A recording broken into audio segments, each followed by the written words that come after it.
Assalamualaikum warahmatullahi wabarakatuh.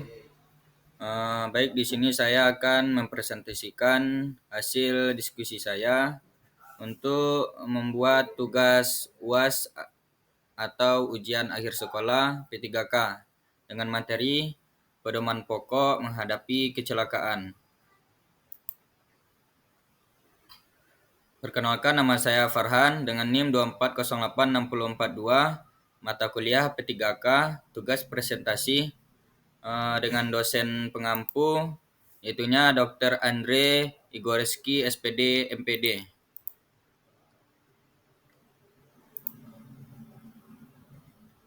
Baik, bahasan pokok yang pertama ada pedoman sebelum kecelakaan, yang kedua adalah pedoman saat kecelakaan, dan yang ketiga pedoman sesudah kecelakaan. Baik, yang pertama kita akan membahas pedoman sebelum kecelakaan. Pedoman sebelum kecelakaan memiliki 4 poin, yaitunya pendidikan dan pelatihan. Pendidikan dan pelatihan ini seperti ikutilah pelatihan keselamatan berkendara atau pelatihan P3K seperti pertolongan pertama pada kecelakaan, dan yang keduanya mempelajari dulu teknik dalam berolahraga sebelum melakukan. Yang kedua ada kondisi fisik dan mental. Pada kondisi dan fisik dan mental yaitu pastikan tubuh dalam kondisi fit dan tidak mengantuk saat bertanding. Yang kedua, hindari mengemudi dalam keadaan mabuk atau di bawah pengaruh obat-obatan terlarang. Yang ketiga, yaitunya hindari latihan berlebihan saat pemulihan cedera. Selanjutnya, periksa kesadaran secara rutin. Periksa kesadaran secara rutin seperti pastikan kendaraan dalam kondisi prima, rem, ban, lampu, dan lain-lain sebelum digunakan dalam kondisi sehat. Yang keduanya, lakukan servis berkala sesuai rekomendasi pabrikan. Baik, yang terakhir pedoman sebelum kecelakaan yaitunya perlengkapan keselamatan. Perlengkapan keselamatan yaitunya selalu gunakan sabuk pengaman saat berkendara. Yang kedua, gunakan kelengkapan olahraga sebelum melakukan latihan dan siapkan kotak P3K di dalam kendaraan. Lanjut, saat kecelakaan terjadi. Yang pertama, adanya tetap tenang dan jangan panik. Tetap tenang, usahakan untuk tetap tenang dan jangan panik. Tarik napas dalam-dalam untuk membantu menenangkan diri. Ada periksa kondisi diri atau korban. Periksa kondisi diri atau korban, yaitunya periksa apakah penumpang atau orang lain tidak terluka. Berikan pertolongan pertama jika memungkinkan.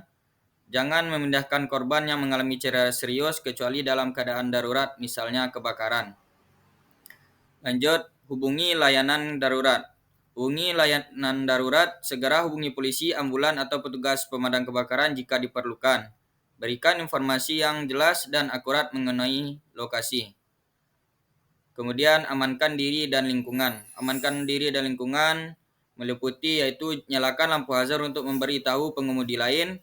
Jika memungkinkan, pindahkan kendaraan ke tempat yang aman, serta pindahkan korban di tempat yang lebih aman.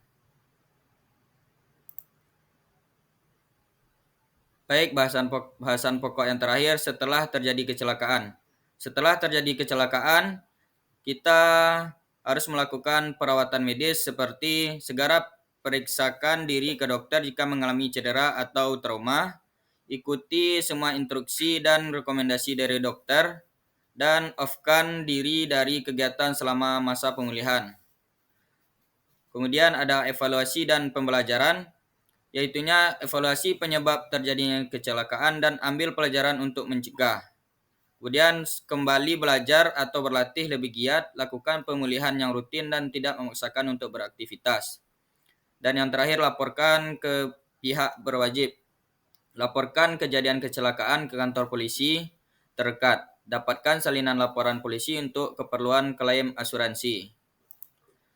Baik, kesimpulan yang saya dapat dalam materi yang saya presentasikan pada kesempatan kali ini yaitunya pedoman pokok menghadapi kecelakaan bertujuan untuk memastikan keselamatan diri sendiri, korban, dan orang di sekitar kita. Prinsip utama yang harus diikuti adalah tetap tenang, mengamankan lingkungan, menilai kondisi korban, dan memberikan pertolongan pertama yang sesuai sebelum bantuan medis tiba. Dengan mengikuti pedoman ini, risiko cedera lebih lanjut dapat diminimalkan dan keselamatan korban dan diri sendiri dapat lebih terjamin hingga bantuan medis tiba. Tetapi sebelum kecelakaan itu terjadi, lebih baik melakukan langkah-langkah pencegahan yang telah disebutkan. Terima kasih. Assalamualaikum warahmatullahi wabarakatuh.